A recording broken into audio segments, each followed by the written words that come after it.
বাংলাদেশে আওয়ামী লীগ আর কোনোদিন ফিরবে না, ফিরতে দেওয়া হবে না, এটা স্পষ্ট হয়ে যাচ্ছে। দর্শক, আওয়ামী লীগের ফেরার রাস্তা ছিল স্পষ্ট, যে আওয়ামী লীগ যদি ক্ষমা চায় তাহলে একটা রিকনসিলিয়েশনের মধ্য দিয়ে, একটা ট্রুথ কমিশনের মধ্য দিয়ে তাদেরকে বিচারের পর একটা নির্দিষ্ট সময়ের পর রাজনীতিতে সুযোগ দেওয়া যায় কিনা। কিন্তু ক্ষমা চাওয়া সামান্যতম অনুতপ্ততা বোধ বিএনপির আওয়ামী লীগের মধ্যে নেই। তারা এখনো হুমকি ধামকি দিচ্ছে।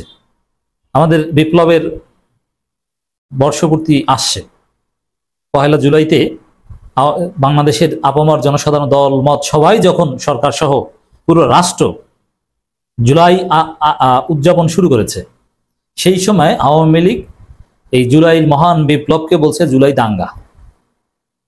এর মানে আওয়ামী লীগের মধ্যে সামান্যতম অনুতপ্ততা বোধ নেই। এইভাবে অনুতপ্ততা বোধ না থেকে তারা কখনো রাজনীতিতে ফিরতে পারবে না, এটা নিশ্চিত।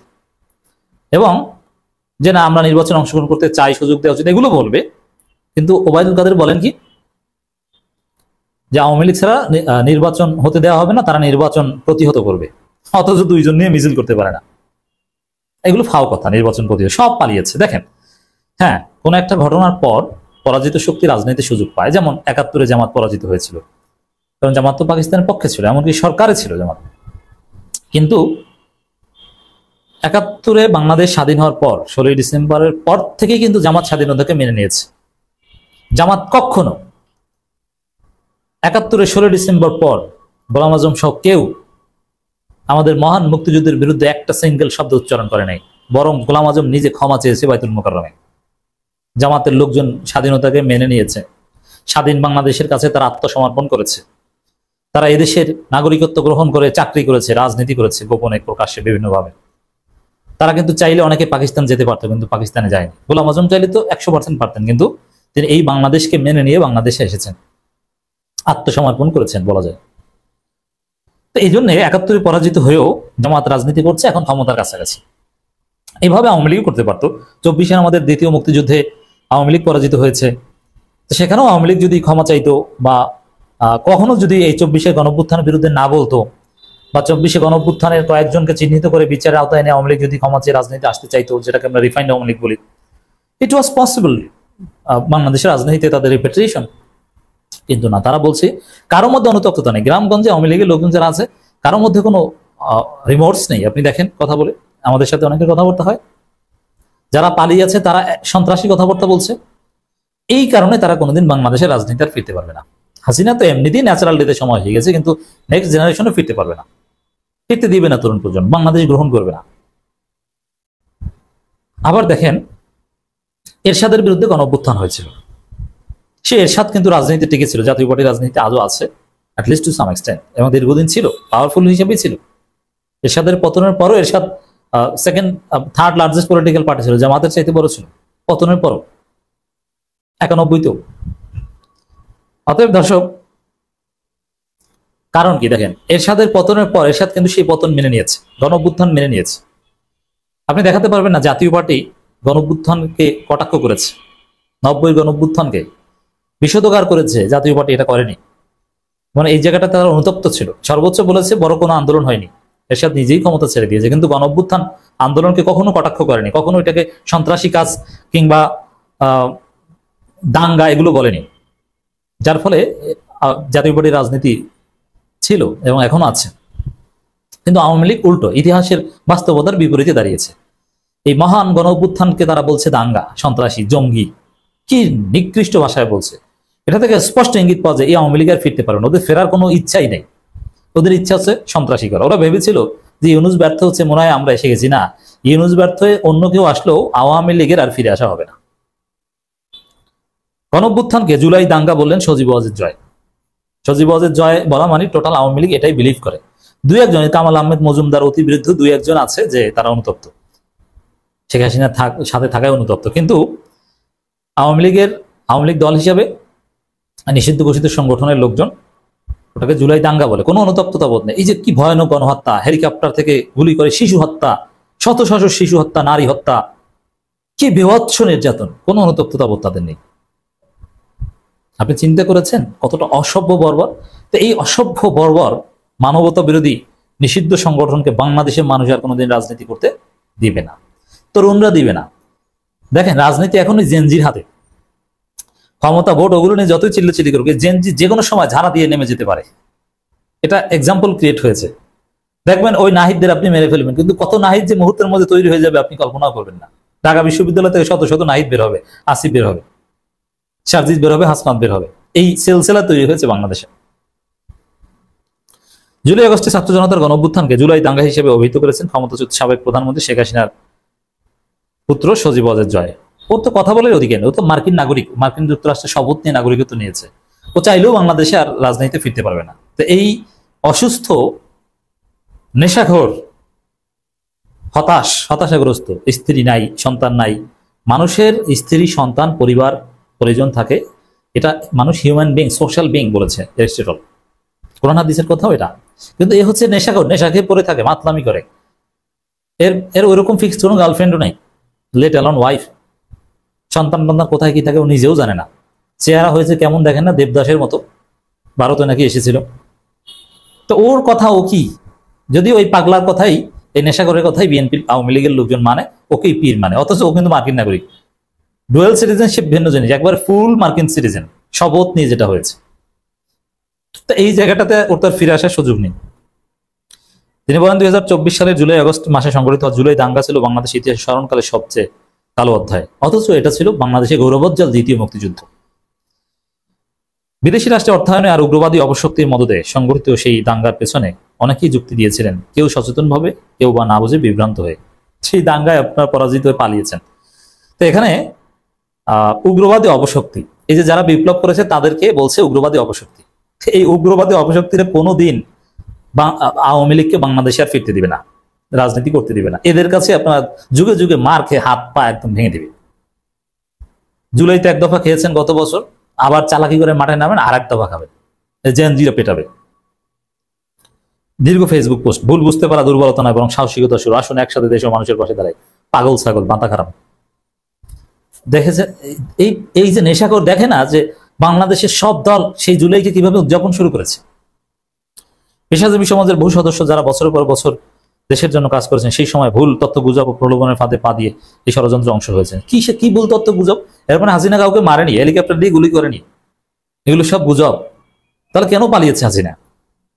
দেশের স্বাধীনতা, গণতন্ত্র, মানুষের জীবনের নিরাপত্তা আজ হুমকির মুখে। এটা বাংলাদেশের ইতিহাস সবচেয়ে সুন্দর সময় পার করছে এখন, স্বাধীন।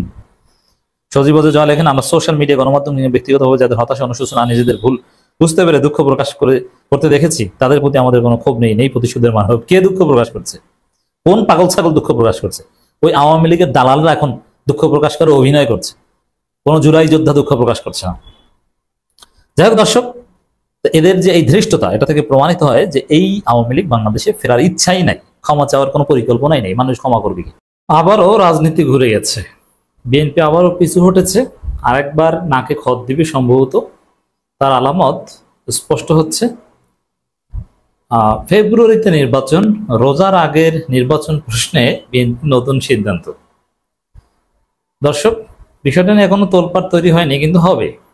এটা একটা প্যারাডাইম শিফটের আলামত।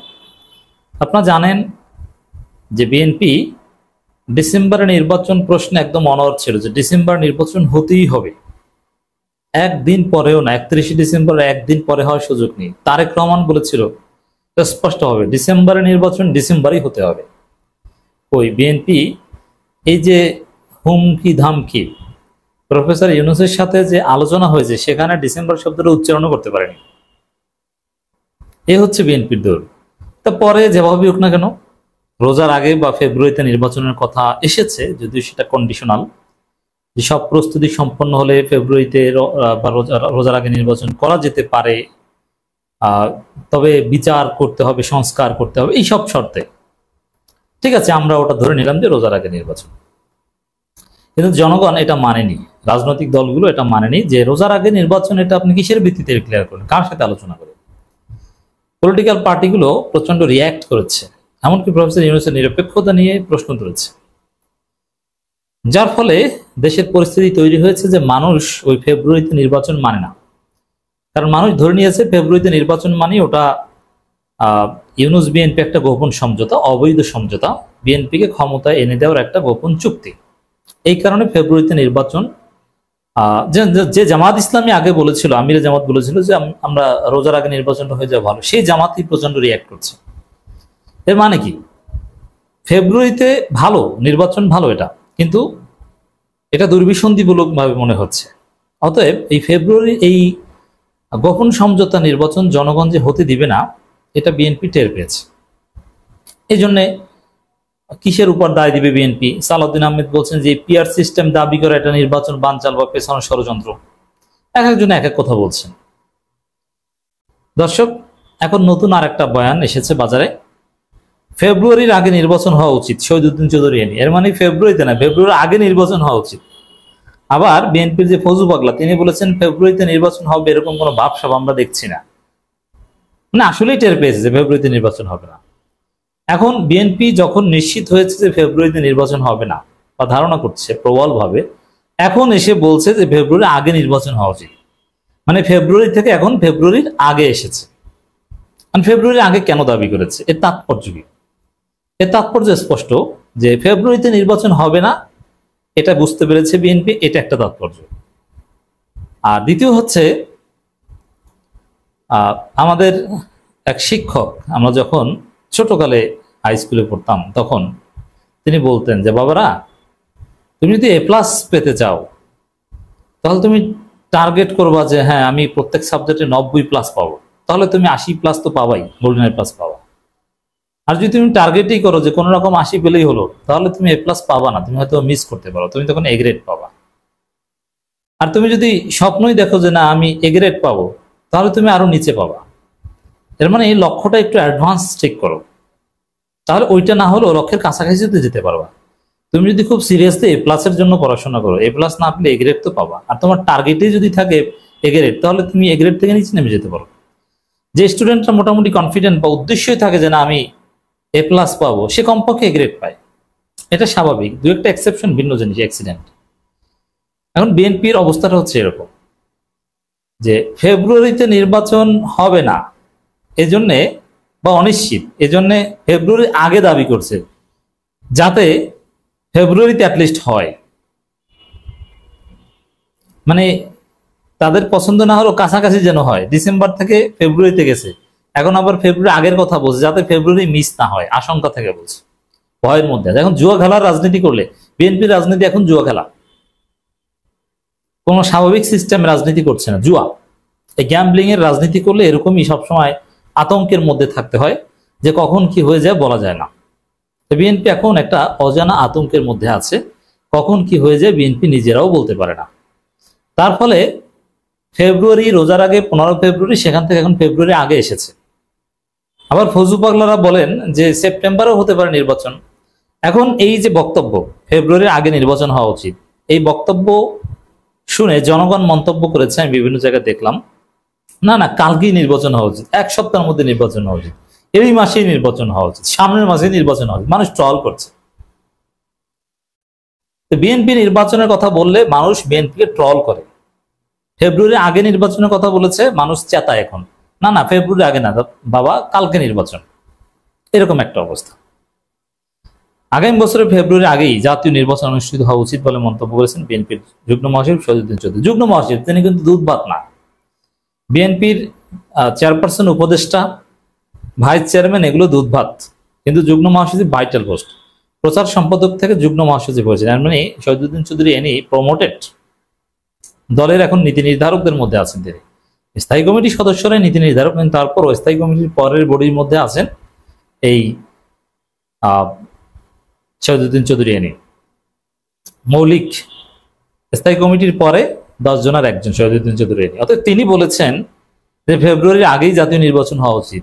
এটার একটা লক্ষ্য উদ্দেশ্য আছে, মানে ফেব্রুয়ারিতে যাতে মিস না হয় আশঙ্কা থেকে এখন আগের কথা বলবে, যাতে ওই যে বললাম এ প্লাস মিস হলে এ গ্রেড তো থাকবে, ওইরকম একটা অবস্থা। তারেক রহমান ও মোহাম্মদ ইউনূসের লন্ডনের বৈঠক জাতির মনে আশার সঞ্চার করেছে উল্লেখ করে এ সময় তিনি আরো বলেন, সংখ্যানুপাতিক প্রতিনিধিত্ব বা পিআর পদ্ধতি বিএনপি মেনে নেবে না। আচ্ছা, এখন এটার প্রথম উত্তর হলো জাতির মনে আশার সঞ্চার করেছে না। তারেক রহমান লন্ডন বৈঠক রাজনৈতিক দলগুলো জনগণ মেনে নেয়নি বলেই ফেব্রুয়ারিতে নির্বাচন এখন অনিশ্চিত হয়ে পড়েছে, যার ফলে আপনারা এখন ফেব্রুয়ারি আগের কথা বলছেন। এটা আশার সঞ্চার থেকে, এটা আপনারা বুঝছেন। যে ইউনূস নিজে লজ্জিত, এখন তাকে বলছে যে আপনার নিরপেক্ষতা প্রশ্নবিদ্ধ। ইউনূসের বিরুদ্ধে এখন ইউনূসের প্রিয় লোকজন হুঙ্কার দিচ্ছে সোহরাওয়ার্দী উদ্যানে বসে যে আপনি নিরপেক্ষতা হারিয়েছেন, আপনি কাজটা ঠিক করেননি। এক, সংখ্যানুপাতিক নির্বাচন পিয়ার সিস্টেম বিএনপি মানবে না, সেটা তো পুরনো কথা। আচ্ছা, এই জন্য আর পিয়ার সিস্টেম ছাড়া জামাত, চরমনাই, এনসিপি, গণ অধিকার পরিষদ তারা নির্বাচনে যাবে না। তাহলে আপনারা নিজেরা নিজেরা নির্বাচন করেন। আপনারা কেন মানবেন না? আপনারা ভোটকে ভয় পান, একটা সুন্দর সিস্টেমকে ভয় পান, এই কারণে মানবে না। আচ্ছা ঠিক আছে, তাহলে জনগণ মানলে তো আর আপনাদের আপত্তির জায়গা নেই। তাহলে আপনার সাহস থাকলে বলেন যে পিয়ার সিস্টেম জনগণ মানে কিনা। তাহলে গণভোট দেওয়া হোক পিয়ার সিস্টেমের পক্ষে বিপক্ষে। জনগণ পিয়ার সিস্টেম চাইলে পিয়ার সিস্টেম হবে, না চাইলে হবে না। সাহস থাকলে বলেন, আপনার যদি গণতন্ত্র কিংবা জনমতের উপর শ্রদ্ধা থেকে থাকে। তো এই জায়গাটা তো আর আপনারা আপত্তি করতে পারবেন না যদি মানুষ হয়ে থাকেন যে না, গণভোটে মানুষ যে রায় দেবে সে রায়। গণভোটের উপর তো পৃথিবীতে কোনো গণতন্ত্র নেই। পিয়ার সিস্টেমের পক্ষে বিপক্ষে গণভোট দিলে বাংলাদেশে 80% মানুষ বলবে আমি পিয়ার সিস্টেম চাই। পিয়ার সিস্টেম কি এটা বুঝে না, কিন্তু তারপর ওইটা বোঝার পরে তারা বলবে যে আমি বুঝবো, শিখবো, তারপরে পিয়ার সিস্টেম পক্ষে ভোট দেবো। আপনারাও বুঝান পিয়ার সিস্টেমের ক্ষতিকর দিক, আমরাও বুঝাই পিয়ার সিস্টেমের ভালো দিক, তারপরে গণভোট দেখি কে যেতে। সাহস থাকলে এই চ্যালেঞ্জ দেন। সব নেতাদের সুরে একই সুর। জয়নুল আবেদিন ফারুক তিনি বলছেন নির্বাচন ব্যাহত করতে চায় কেউ কেউ সুকৌশলে, নানামুখী ষড়যন্ত্র চলছে, 11 মাসে নির্বাচন হয়নি, এটাও নাকি হতাশাজনক। এর মানে বিএনপি একটা আতঙ্কের মধ্যে আছে, অনিশ্চিত একটা অবস্থায় আছে, আর রাজনৈতিক জুয়া খেললে এটাই হয়।